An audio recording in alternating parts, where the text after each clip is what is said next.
अस्सलाम वालेकुम स्टूडेंट्स, उम्मीद है कि आप सब खैरियत से होंगे और आपके प्रैक्टिकल्स की तैयारी भी आई होप काफ़ी अच्छी चल रही है। तो आज हमारे पास सेकंड ईयर का एक प्रैक्टिकल है। ये फ़र्स्ट 20 मिनट या 25 मिनट्स में जो लिखने के लिए प्रैक्टिकल आता है उसमें से एक प्रैक्टिकल है एस्टिमेशन ऑफ बेरियम आयन पर DM cube in the given sample. यानी आपको एक सैम्पल दिया होगा, पर डीएम क्यूब के अंदर आपने बेरियम आयंस की तादाद बतानी है कि कितने मौजूद हैं। और यहाँ पे लिखा हुआ है ग्रेविमेट्रिकली। इसका क्या मतलब है? मेट्रिक वर्ड्स आ रहा है मेजरमेंट से, ग्रेवी का वर्ड है ग्रेविटी से, यानी वेट को यूज़ करते हुए आपने कैलकुलेशन करनी है। पहले ग्रेविमेट्री का प्रोसेस समझ लें कि ये कैसे होता है। लास्ट टाइम आपने पढ़ा था टाइट्रेशंस वगैरह। टाइट्रेशन में हम लोग एक सॉल्यूशन का वॉल्यूम यूज़ करते हुए किसी दूसरे सॉल्यूशन का वॉल्यूम फाइंड करते थे, उसे बोलते हैं वॉल्यूमेट्रिकली। ग्रेविमेट्रिकली में आपने वेट को यूज़ करते हुए, यानी प्रेसिपिटेट के वेट्स को यूज़ करते हुए आइंस का वेट आपने बताना है। जैसे आपके पास एक सैंपल दिया हुआ है, सैंपल ठीक है, ये वो सैंपल है जिसके अंदर आप आइंस की तादाद बताना चाहते हैं। फॉर एग्ज़ाम्पल ये आपके पास बेरियम क्लोराइड का सैंपल है, ठीक है। सबसे पहले आप पानी लेके बेरियम क्लोराइड इसके अंदर ऐड करेंगे। क्वांटिटी ये सैंपल आपको बना बनाया मिलता है, अगर पेपर में ये प्रैक्टिकल आ जाए तो।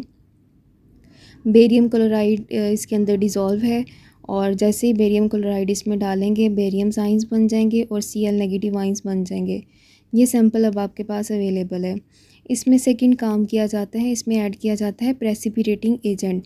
प्रेसिपिटेटिंग एजेंट किसको बोला जाता है? ये आपके पास ऐसे एजेंट्स होते हैं जो सॉलिड की फॉर्मेशन करते हैं किसी लिक्विड के अंदर। अब जैसे ही प्रेसिपिटेटिंग एजेंट डालेंगे, प्रेसिपिटेटिंग एजेंट जो यहाँ पे यूज़ हो रहा है वो पोटाशियम क्रोमेट है। पोटाशियम क्रोमेट इसके अंदर जाते ही पॉजिटिव आइंस रिलीज़ करेगा और CrO4 माइनस यानी क्रोमेट साइन रिलीज़ करेंगे। यहाँ पे एक डबल डिस्प्लेसमेंट रिएक्शन होगा, पोटाशियम रिप्लेस हो जाएगा। पोटाशियम जो है बेरियम को रिप्लेस करके यहाँ पे KCl बनेगा और साथ में BaCrO4 बनेंगे।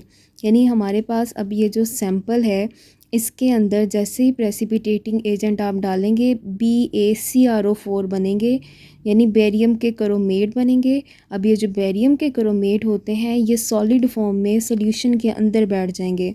अब आपने क्या करना है कि ये जो बेरियम के प्रेसिपिटेट बने हैं इनको निकालना है, निकाल के इसको ड्राई करना है और ड्राई करने के बाद अब ये जो बेरियम क्रोमेट के प्रेसिपिटेट बने हैं जो अब आपके पास ड्राई फॉर्म में आ चुके हैं, आपने उसका मैस मालूम करना है, ठीक है। जब प्रेसिपिटेट का मैस मालूम करेंगे तो उस मैस की मदद से हम उसके अंदर बेरियम आइंस की तादाद मालूम करेंगे। यानी प्रेसिपिटेट के मैस से आपने बेरियम आइंस की जो अमाउंट है उसको फाइंड आउट करना है। इधर भी चेक कर लें कि आपने 20 सेंटीमीटर क्यूब जो है BaCl2 का सोल्यूशन लिया। इस सैंपल के अंदर 0.5 सेंटीमीटर क्यूब कंसनट्रेटेड HCl डाला है सोल्यूशन को क्लियर करने के लिए। फिर इसके बाद डालते हैं K2CrO4 पोटाशियम क्रोमेट जो कि प्रेसिपिटेटिंग एजेंट है, वो इसके अंदर डालेंगे। उसके बाद इसे बॉयल करेंगे फ्यू मिनट्स के लिए। वो इसलिए किया जाता है ताकि प्रेसिपिटेट मज़ीद बन जाए। फिर उसके बाद आपने इसको कूल करना है, इसको सेटल डाउन होने देना है। तो प्रेसिपिटेट आपके पास जो बेरियम क्रोमेट के प्रेसिपिटेट हैं BaCrO4 के, वो सेटल डाउन होके नीचे बैठ जाएंगे, ठीक है। उसके बाद कुछ टाइम के बाद आपने दोबारा से ये प्रोसेस रिपीट करना है, पोटाशियम क्रोमेट डालना है दोबारा से इसके प्रेसिपिटेट बनाने हैं। यानी मैक्सिमम जितने आपके प्रेसिपिटेट यहाँ से बन सकते हैं वो आपने बनाने हैं। उसके बाद आपने क्या करना है, इस सैंपल को जो कि फ़िल्टर जिसमें प्रेसिपिटेट बन चुके हैं उसको फ़िल्टर करेंगे फ़िल्ट्रेशन प्रोसेस के ज़रिए। फिर आपने प्रेसिपिटेट को ड्राई करना है, ड्राई करने के बाद फ़िल्टर पेपर की मदद से, ठीक है, उसको ड्राई करना है। और फिर आपने लास्ट में उनको प्रेसिपिटेट जो आ चुके हैं उनको वेट करना है। नेक्स्ट आपके पास है कैलकुलेशंस, ऑब्जर्वेशन एंड कैलकुलेशंस। अगर फ़र्स्ट 20 मिनट्स में प्रैक्टिकल ये आता है तो आपको सपोज़ के साथ ये सारी कैलकुलेशन लिखनी पड़ती है, procedure plus calculation and equation भी। अगर आपसे ये प्रैक्टिकल परफॉर्म वैसे नहीं करवाते हैं, अगर परफॉर्म करवा लें तो जो वैल्यूज़ आ रही हैं उसके साथ लिखें। अगर परफॉर्म नहीं करवाते हैं तो जो आपने सपोज़ में कैलकुलेशंस लिखी हैं तो वो आपने लाजमी फ़ाइनल में भी कैलकुलेशन यानी एक्चुअल जो आपके पास कैलकुलेशंस होंगी उसमें भी आपने यही लिख के आनी है। कैलकुलेशंस आपको 2 दफ़ा करनी पड़ती हैं, एक सपोज में, एक एक्चुअल में। इसमें देखें, सबसे पहले इजी कैलकुलेशन है, इतनी मुश्किल नहीं है। Volume of sample solution taken, start में आपने कितना लिया 20 सेंटीमीटर क्यूब। फ़िल्टर पेपर का मास कितना है 1 ग्राम। मास ऑफ फ़िल्टर पेपर और जो प्रेसिपिटेट बने उसका मास कितना है 1.50 ग्राम। हमें किसका चाहिए, हमें सिर्फ़ और सिर्फ प्रेसिपिटेट का वेट चाहिए। तो मास ऑफ प्रेसिपिटेट, इसमें से आपने क्या कर देना है, ये जो 1.50 है इसमें से माइनस कर देंगे 1 ग्राम को, तो आंसर आ जाएगा 0.5 ग्राम।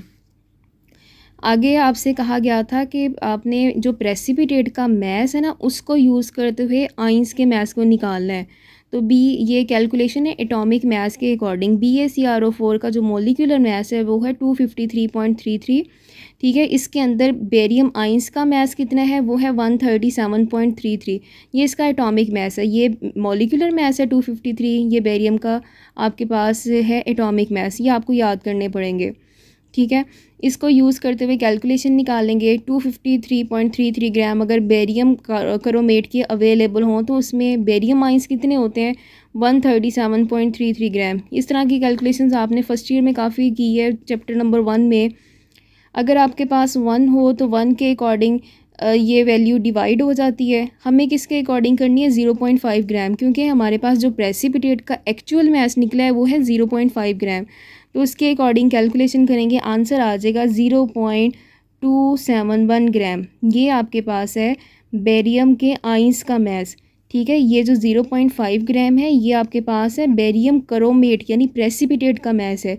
इसमें से जो मैस निकला है 0.271 ग्राम, ये है आइंस का मैस।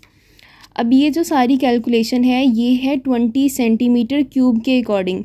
अगर स्टेटमेंट पे गौर करें, उसने कहा था कि 1000 यानी 1 DM क्यूब के अकॉर्डिंग आपने कैलकुलेशन करनी है। तो आपको 1-2 स्टेप और करने पड़ेंगे। 20 centimetre cube of given solutions के अंदर आइंस की तादाद कितनी है 0.21। 1 के अकॉर्डिंग कितना आ जाएगा, ये वैल्यू डिवाइड होगी 1000 CM क्यूब या 1 DM क्यूब के अकॉर्डिंग क्या करेंगे, उसे मल्टीप्लाई कर देंगे और आंसर आ जाएगा 12.55 ग्राम्स। ये अमाउंट ऑफ बेरियम आइंस जो है ये सोल्यूशन के अंदर है 12.55 ग्राम पर DM cube. And I hope आपको ये प्रैक्टिकल इसकी कैलकुलेशन समझ आ गई होगी। ये फ़र्स्ट वाली जो कैलकुलेशन है वो ग्राम के अकॉर्डिंग है, नेक्स्ट वाली जो है वो DM क्यूब के अकॉर्डिंग उसने आइंस का मैस बताया हुआ है।